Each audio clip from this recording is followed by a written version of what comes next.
They were so close. The Pittsburgh Penguins could taste their 5th straight win, a re-entry, improbable as it might have been, back into the playoff race, and literally one bounce. It undid everything. The Penguins lose to the New York Islanders 4-2 here at PPG Paints Arena. I am Dan Kingerski on the Pittsburgh Hockey Now platforms, both the YouTube and the Facebook channels.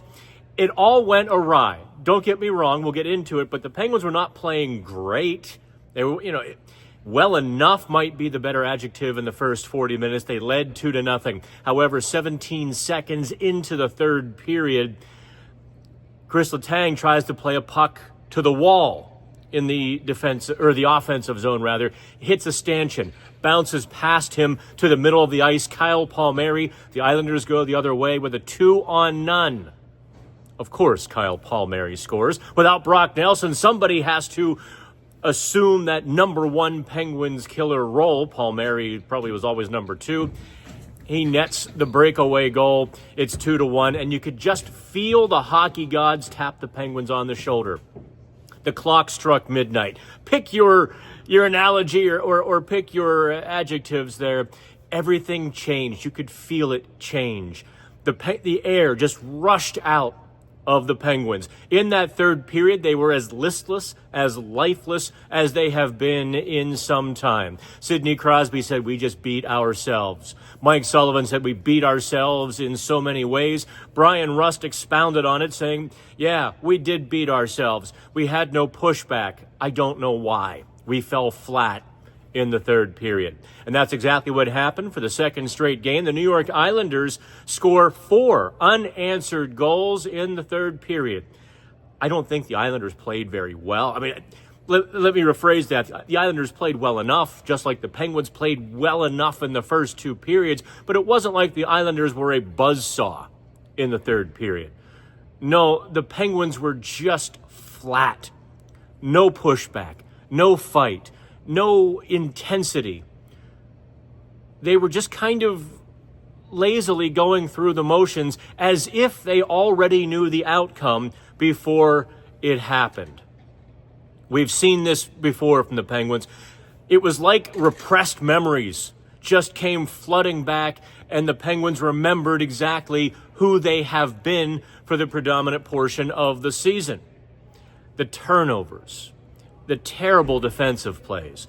I'm going to give Chris Letang a pass, having, talked to him about, that goal that Palmieri scored. He's sticking his right foot out to the yellow. It goes the other way.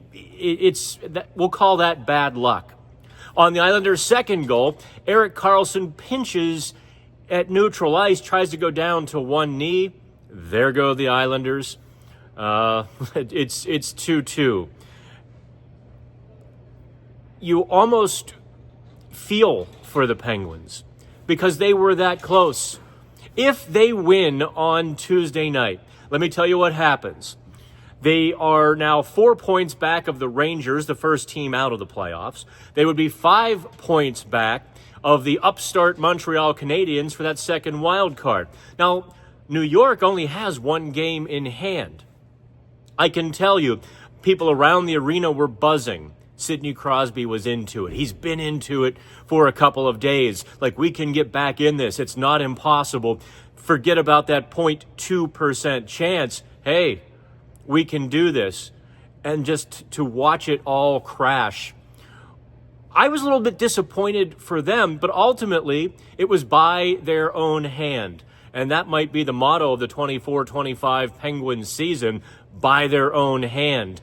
Because so much of this season, so much of the failures, so much of the lack of success has in fact been by their own hand. Tristan Jarry going for his 5th straight win, the team going for their 5th straight win.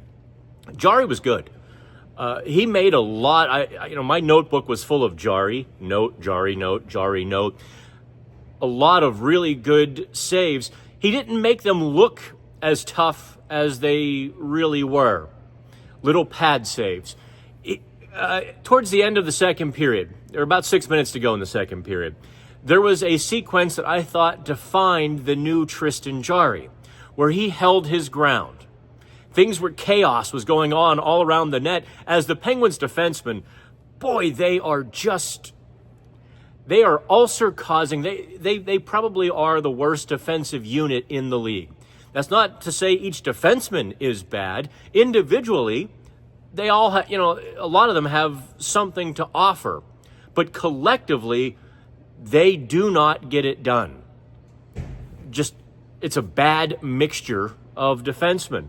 So in this chaos with 6 minutes and 23 seconds to go in the second period, none of the defensemen are winning puck battles. None of the defensemen are tying up sticks, tying up Islanders, and they're just getting whacks on Tristan Jarry. But he held his ground.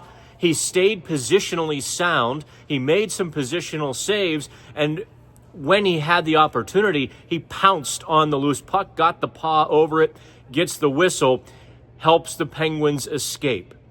There can be no doubt that he played well. He also played well enough to give his team a chance to win despite poor defense, both from the forwards and from the defensemen. Let me talk a little bit about the forwards here. Let me explain what I mean by that. Like, what do you know? How can the forwards not play good defense? The Penguins have been elevating the F3, keeping the third forward higher in the zone. That means the Penguins will never be caught with numbers. You won't see 3-on-2s and 2-on-1s if the F3 maintains his responsibility. Well, increasingly throughout the game, the Penguins F3 kept pushing and pushing all four lines. Even Crosby's line certainly wasn't immune to the absentee F3, and that allowed the Rangers to get the second goal because there wasn't an F3 back, odd man kind of breakaway, and it happened numerous times for all of the lines. Why the Penguins couldn't adhere and hold that very simple principle and structure, it just goes part and parcel to the larger season-long failure. It's not like Mike Sullivan was like, go for it, we're up 2-0, let's get 5 more goals. But yet the players kind of thought that way without playing with the intensity to get there. So ultimately the third period was really just, it was shambles. It was the worst period they've played in quite some time. So all the issues, 2-goal lead blown, check. Turnovers, odd man breaks, check. Lackadaisical play when it counted, check. So many of the Penguins' problems just flooded back. So we can probably dismiss the improbable playoff talk. The Penguins, in fact, will not have won their final 17 games of the season, and that 0.2 chance probably goes down to 0.1, if not 0.00 after the loss on Tuesday. So do me a favor, like, subscribe, comment away. I think there's a whole lot of players who are worthy of getting a little bit beaten up for their performances on Tuesday. Check out the Pittsburgh Hockey Now report card, where I dished some pretty poor grades, both to the defensemen, also to the Penguins' second line. Interestingly, they played individually. They had some legs. But collectively, the Malkin, Heinen, and Tomasino line, collectively, they played like individuals, and that was to their detriment. I also got into the X's and O's of what the Penguins were trying to do and forcing the Islanders to defend, and how they had a 2-0 lead through 2 periods. Went into all of that. So check it out, the Pittsburgh Hockey Now report card on, of course, PittsburghHockeyNow.com. From PPG Paints Arena, I'm Dan Kingerski on the Pittsburgh Hockey Now platforms, YouTube and Facebook. Have fun.